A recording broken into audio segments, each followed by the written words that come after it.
computer to display information for your classes. Using a projector is fairly easy. There's not a lot to it. People are afraid of them a lot of times because they think there's something special that they have to do with them, and they're really fairly simple. You're going to pull your projector out, set it up. Most of them have adjustable legs on them. Some of them are up on the ceiling like we have here. This is portable, so you can move it around. There are legs on the bottom of it, so you can set it up that it's close enough or far enough away from your screen that you can see it. There's a power cord. You're going to plug that power cord in and into a power strip, please. Never plug it into a receptacle. And then you're going to have a cord that is going to be like this. These are serial ports or VGA ports. Different companies will call them different names. On the back of your projector, you're going to see several ports. This one in particular has computer 1, computer 2, monitor out, audio in. There's a lot of different ports. You're going to look for computer 1 if you're only using one computer. And you're basically going to take those. You'll see that there's little prongs inside the port. And you're just going to line them up and plug that in. If you're going to move this around or be very active with it, there are screws on the back of the plug that you can turn, and it makes that stable.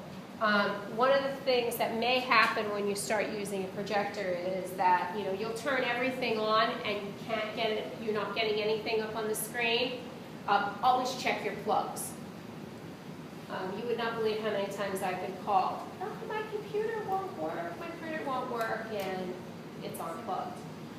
You'll see the exact same kind of prongs on the other end, and you're just going to put those into either the back of your desktop computer or onto the side or back of your laptop. Again, lining those up, and there are screws on that end too that you can just plug right in and screw that in, and then you're going to get your display up on there. It will display everything that is on your computer screen, and you will see that they will adapt to the size of your screen because my laptop is rectangular, not square, but it will come up and adapt to that. If you're using a smart board, you will have what looks like a flash drive, a little USB. I didn't bring mine along because you didn't have a smart board here. And you can plug that in. And the smart board versus this kind of screen will be interactive so that I don't have to stay there with my computer. I can actually touch the screen and be able to use that. Once you're all set up, you have a focus so you can move that in and out. Because if you move your projector, like this one probably could be up higher so everybody can see the screen better, then you're going to need to focus. And you can make it smaller and larger. There's adjustments on there to do that. There's also what's called a keystone adjustment, and a lot of people don't know about this.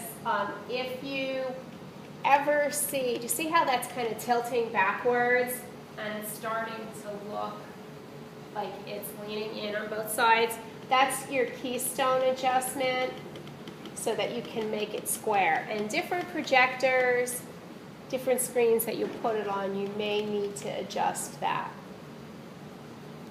And I have a question. What if you go to a place and there is no screen? You can just put it on the wall. On the wall? Yeah. Oh, okay. And it will display. Okay. So it'll work as long as you have a white wall and a plain one is good. It doesn't work good on cinder block. I tried that already somewhere. But you can do that.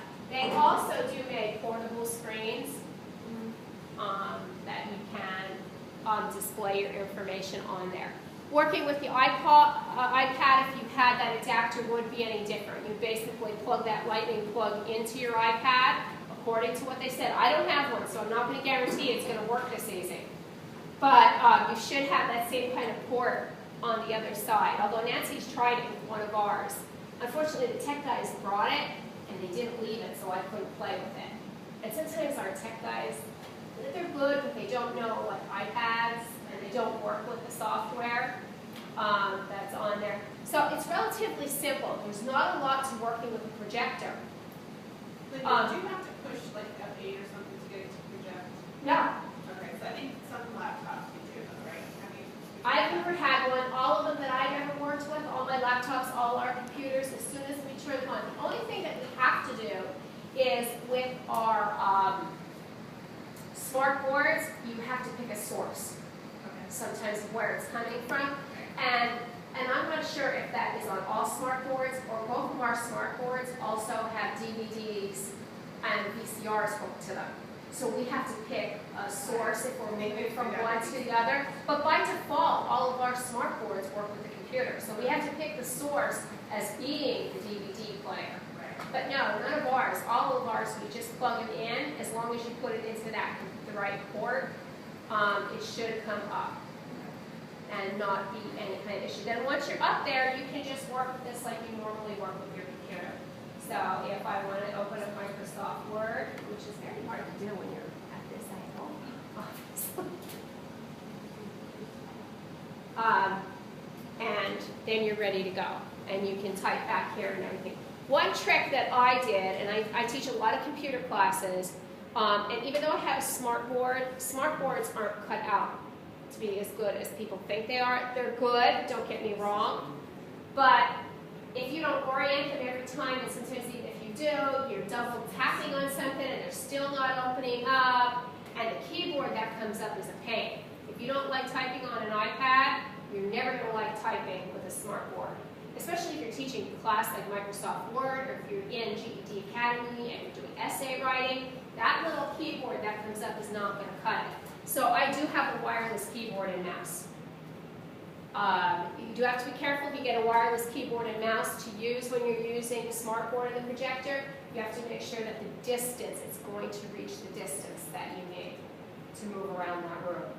But then I can take my wireless keyboard and mouse and I can go anywhere I want in the room and work. What about the internet? You have to be connected to the internet, or can you use wireless?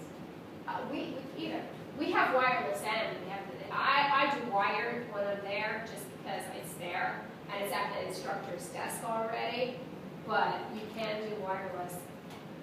You have to be wired to the projector unless you have a wireless projector. And I believe that most of those projectors and the information that I have, the handouts here, are wireless projectors. So then you can. And you can use your iPad wirelessly with those projectors. That's what I want to do. Yes, yes, you can. And you know, actually some of them were pretty reasonably priced.